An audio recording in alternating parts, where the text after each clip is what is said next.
Live from Moscow, this is RT. I'm Rory Suchet. Thanks for joining us on the programme. If you haven't already heard, massive twin blasts have rocked the Syrian capital, ultimately targeting the army's command headquarters. Already the rebel group, the Free Syrian Army, claiming responsibility for this enormous bombing in the capital. Let's discuss it further now with Patrick Henningsen, geopolitical analyst for the Current Affairs website, UK column, joining us live from London. Patrick, a pleasure to see you today. Let's talk about the blame game here very quickly before we delve deeper in the matter.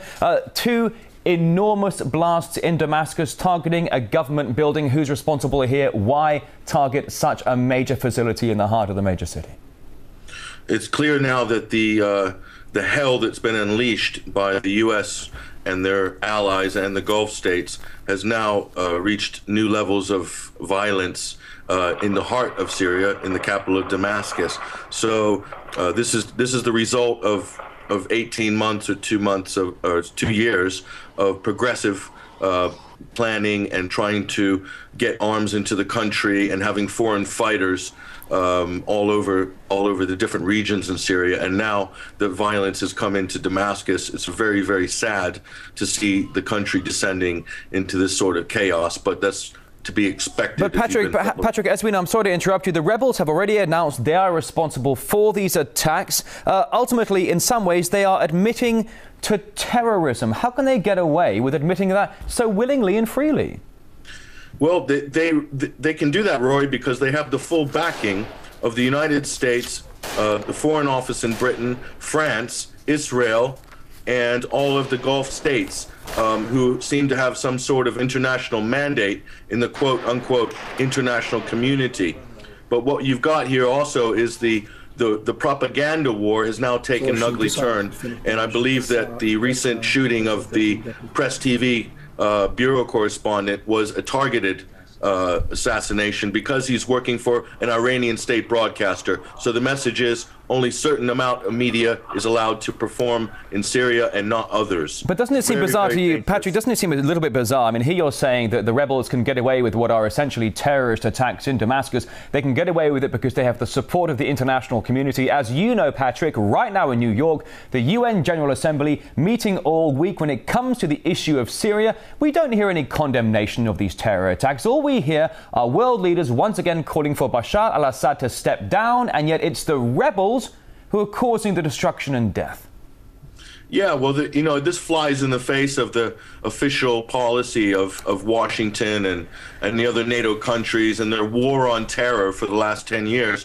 And now they're actively supporting real terrorists who are indiscriminately targeting civilians, journalists, religious ethnic cleansing of Christians in central Syria. This is like Nicaragua, which the previous U.S. government and CIA had orchestrated a total destabilization in a country like Nicaragua. Only now you can have the element of foreign fighters. So Syria is like Nicaragua on steroids.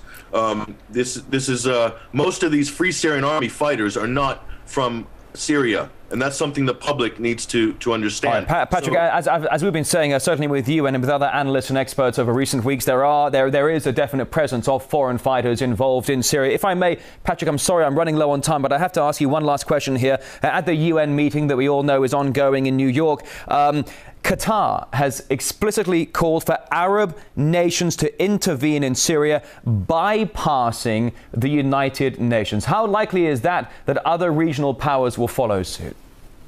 Well, they've made such threats in the past, and so has Saudi Arabia. These sort of ideas have already come out of the Gulf states. But what it is, it's a complete runaround. You can see what's happening here, Roy. This is an interesting narrative. This looks like the League of Nations before World War II, the United Nations, who is completely, in this case, useless in any kind of international bilateral diplomacy, and they're going to be blamed if Syria falls and if a conflict of Iran ensues after that, a World War III situation. It's the perfect storm to put in a new global government in sort of 5 to 10 years' time. But as you can see, this total hypocrisy, and it's quite surreal.